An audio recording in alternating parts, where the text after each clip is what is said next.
নমস্কার বন্ধুরা, আজ আমি ভিডিওতে বলবো ফেব্রুয়ারি মাসের 13 ও 14 এই দুদিনের কুম্ভ রাশির দৈনিক রাশিফল সম্পর্কে।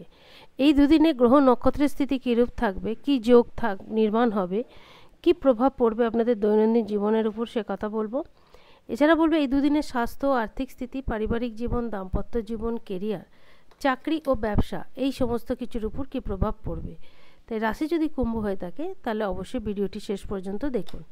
তবে প্রথমে বলবো এই দুদিনে গ্রহ নক্ষত্রের স্থিতি কীরূপ থাকবে। 13 ফেব্রুয়ারি মঙ্গলবার, শুক্লপক্ষের চতুর্থী তিথি, বিনায়ক চতুর্থী নামেই পরিচিত। এই দিন গণপতির বিশেষ পূজা অর্চনা করা হয়। প্রথমে উত্তরা ভাদ্রপদ নক্ষত্র থাকবে, তারপর রেবতী নক্ষত্র লাগবে, শ্রাদ্ধ নামক যোগ লাগবে। এই যোগ অত্যন্ত শুভ যোগের মধ্যেই গণনা করা হয়। চন্দ্রমা এই দিন মীন রাশিতে থাকবে, গুরুর রাশিতে, এবং সূর্যদেব এই দিন রাশি পরিবর্তন করবে সন্ধ্যার দিকে, মকর রাশি থেকে বেরিয়ে কুম্ভ রাশিতে গোচর করবে। কুম্ভ রাশিতে সূর্য এবং শনির মধ্যে দুটি লাগবে, তবে শনিদেব কুম্ভ রাশিতে অস্ত হয়ে গেছে। এই দিন সর্বাসিদ্ধি যোগ ও রবি যোগও থাকবে। 14 ফেব্রুয়ারি বুধবার, শুক্লপক্ষের পঞ্চমী তিথি, প্রথমে রেবতী নক্ষত্র, তারপর অশ্বিনী নক্ষত্র লাগবে। শুভ যোগ থাকবে এবং চন্দ্রমা এদিন রাশি পরিবর্তন করে মেষ রাশিতে প্রবেশ করবে। মেষ রাশিতে গুরুর সঙ্গে চন্দ্রমার দুটি লাগবে এবং গাছকেশরী যোগ নির্মাণ হবে। এবং সূর্য রাশি পরিবর্তন করে লগ্নভাবে গোচর করেছে। তবে লগ্নভাবে দুটি গ্রহের দুটি থাকবে, সেটি হলো সূর্য ও শনি। যতই হোক এই দুই গ্রহের মধ্যে কখনোই মিত্রতার সম্পর্ক বা পিতাপুত্রের সম্পর্ক নেই, শত্রুতার সম্পর্ক। তাই লগ্নভাবে এই দুটি খুব একটা যে ভালো প্রভাব দেবে সে কথা জোর দিয়ে বলা যাবে না। তবে একটি পজিটিভ দিক হলো শনিদেব এই সময় অস্ত অবস্থায় চলছে। এই দিন সর্বাসিদ্ধি যোগ ও রবিযোগ থাকবে। মোটামুটি এইরূপ থাকবে এই দুদিনে গ্রহ ও নক্ষত্রের স্থিতি। এবার বিস্তারিত বলবো রাশিফল সম্পর্কে। সবার আগে বলবো স্বাস্থ্যের কথা। 13 ফেব্রুয়ারি দিনটা স্বাস্থ্যের দিক থেকে ভালো যাবে। স্বাস্থ্য ছাড়াও আরও অনেক জিনিস রয়েছে যেগুলোর উপর কিন্তু বিশেষ দৃষ্টিপাত করতে হবে। যেমন এই দিন যদি ছোটোখাটো কোনো ব্যাপারে কোনো সিদ্ধান্ত নেন তাহলে ভাবনা চিন্তা করে সেই সিদ্ধান্ত নিতে হবে। তবে সিদ্ধান্ত নির্ণয় করতে গেলে অপরের ভাবনার উপরও একটু খেয়াল রাখতে হবে। তবে এই দিন আপনাদের মনের কোনো ইচ্ছা পূরণ হতে পারে। অতীতে যে কাজের জন্য যেরূপ পরিশ্রম করেছেন সেই অনুপাতে ফল প্রাপ্ত করে থাকতে পারেন বিশেষ কিছু কিছু কাজে। প্রেম জীবনের কথা যদি বলি, প্রেম জীবন অত্যন্ত ভালো যাবে। এই দিন অবসর টাইমে বন্ধু বান্ধব, আত্মীয় স্বজন অনেকের সঙ্গেই সাক্ষাৎ করতে পারেন।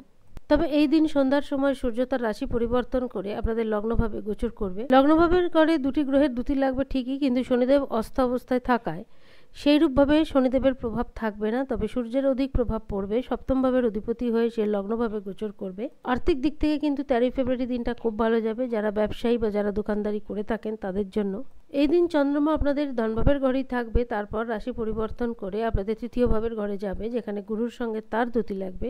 এই দিন যে কাজকর্মই হাতে নিন না কেন সেই কাজকর্ম খুব ভালোভাবে করে থাকবেন। মেরুন কালার রংটা আপনার জন্য এই দিন অত্যন্ত শুভ। দুপুর 12টা থেকে 1টা পর্যন্ত সময়টা খুবই ভালো। এই সময়ের মধ্যে যে কোনো গুরুত্বপূর্ণ কাজ বা সিদ্ধান্ত নিতে পারেন। সূর্য এবং চন্দ্র উভয়েরই দৃষ্টি পড়বে সপ্তম ভাবের ঘরে। দাম্পত্য জীবন ঠিকঠাক থাকবে, তবে ছোটখাটো সমস্যা দেখা দিতে পারে। প্রেম জীবনও মোটামুটি ঠিকঠাকই থাকবে। এছাড়া এই দিন সর্বাসিদ্ধি যোগ ও রবি যোগও থাকবে। এবার বলবো 14 ফেব্রুয়ারি দিনটা কেমন যাবে। এই দিন গাছকেশরী যোগ থাকবে। যখন চন্দ্র ও গুরু একই রাশিতে দুটি করে তখনই এই যোগ নির্মাণ হয়। এই দিন মানসিক দিক থেকে কুম্ভ রাশির লোকেদের দিনটা খুবই ভালো যাবে। আর্থিক দিক থেকেও দিনটা খুবই ভালো যাবে। কুম্ভ রাশির যে সমস্ত লোকেরা ফ্যাশন ডিজাইনার বা এই ধরনের কাজকর্মের সঙ্গে যুক্ত তাদের কাছে দিনটা খুবই ভালো যাবে। আয়ের সাধনে যথেষ্ট বৃদ্ধি ঘটবে। অর্থ উপার্জনের জন্য নতুন নতুন রাস্তার খোঁজ মিলবে। প্রেম জীবন এবং দাম্পত্য জীবনে এই দিন মোটামুটি ঠিকঠাক থাকবে। স্বাস্থ্যের দিক থেকেও সেরকম উদ্বেগের কোনো কারণ নেই। এই দিন যদি কোনো কঠিনতম কাজকর্ম করে থাকেন সেই কাজকর্ম থেকেও কিন্তু সফলতা আসবে। লগ্নপতি শনিদেব আগামী 35 দিন এইভাবে অস্ত অবস্থাতেই থাকবে। তাই সময়টা কিন্তু খুব ভালো যাবে। এই সময়টার অবশ্যই লাভ তোলার চেষ্টা করবেন, কারণ 7.5-র যে প্রভাব আপনাদের উপর চলছে সেই 7.5-র প্রভাব কিছুটা কমবে। উপায় হিসেবে একটা কথাই বলবো, শনিদেব অস্ত অবস্থায় চলছে তাই তার উপায় করবেন, পাশাপাশি হনুমানজির আরাধনা করবেন। আজ এই পর্যন্ত। যদি ভিডিওটি ভালো লাগে অবশ্যই জানাবেন। ধন্যবাদ।